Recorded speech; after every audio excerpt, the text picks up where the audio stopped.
शेतकऱ्यांच्या कर्जमाफीसाठी उच्चस्तरीय समिती येत्या 6 महिन्यात समिती अहवाल सादर करणार। प्रवीण परदेशींच्या अध्यक्षतेखाली समिती स्थापन करणार।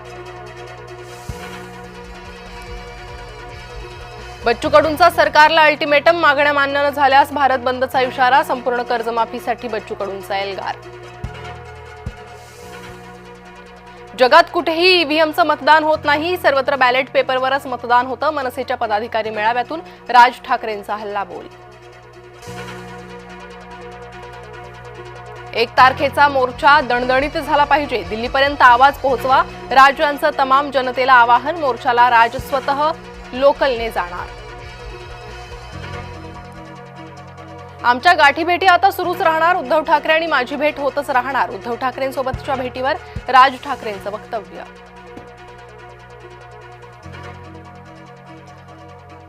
राज ठाकरेंचा एकनाथ शिंदेंवर थेट निशाणा। मुख्यमंत्रीपद आणि सत्ता मिळवण्यासाठी प्रयत्न सुरू। मुख्यमंत्रीपदासाठी किती लाचारी करायची, राज ठाकरेंचा सवाल।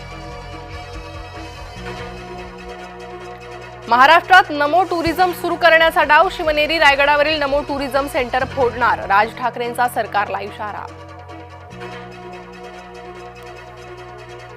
मुंबईत मराठी माणूस अल्पसंख्याक झालाय, मराठींची संख्या बहुसंख्य। The encounter with Vrushali Kadam या शो मध्ये संजय निरुपम यांचं वादग्रस्त वक्तव्य। राज ठाकरे मनसेचा पैसा स्वतःकडेच ठेवतात, कार्यकर्त्यांमध्ये वाटत नाहीत। शिवसेना नेते संजय निरुपम यांचा गंभीर आरोप। महाविकास आघाडीला हिंदू शब्दाची ॲलर्जी, रडीचा डाव खेळण्यात महाविकास आघाडीची पसंती। अमित साटम यांचा मवियावर हल्लाबोल। पवईत मुलांना ओलीस ठेवणाऱ्या रोहित आर्यचं पोलिसांकडून एन्काउंटर। सर्व 17 मुलांसह 1 ज्येष्ठ नागरिकाची सुखरूप सुटका।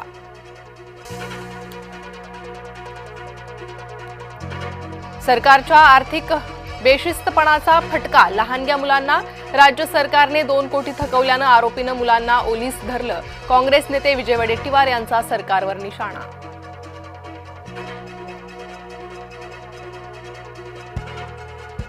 गाड्या फोडायच्या असेल तर सत्ताधारी लोकांच्या फोडा। अकोल्यात प्रकाश आंबेडकरांचा हल्लाबोल।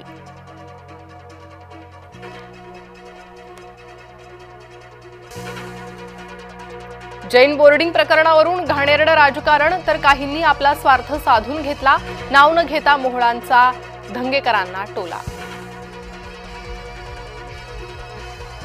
सरकारनं रोहित आर्यला दिलेलं पत्र जय महाराष्ट्रच्या हाती। स्वच्छता मॉनिटर प्रकल्पासाठी दिलेलं पत्र समोर। याच प्रकल्पाचे 2 कोटी शिक्षण विभागाकडे थकीत।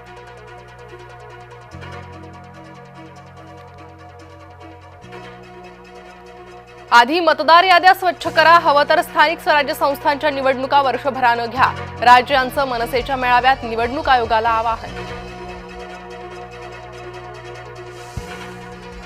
फलटण येथील आत्महत्या केलेल्या पीडित कुटुंबियांशी उद्धव ठाकरे यांनी फोनवरून संवाद साधला। न्यायाच्या या लढाईत तुमच्यासोबत असल्याची दिली ग्वाही। फलटण महिला डॉक्टर आत्महत्येप्रकरणी कुणालाही सोडणार नाही, उपमुख्यमंत्री अजित पवार यांचा इशारा। मुख्यमंत्री देवेंद्र फडणवीस यांच्याशीही करणार चर्चा।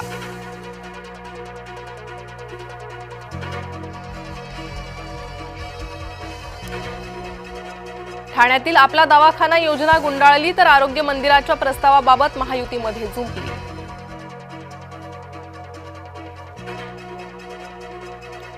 बीकेसी मधील अनधिकृत बांधकामावर हातोडा, मोतीलाल नगरमधील धडक कारवाई चर्चेत।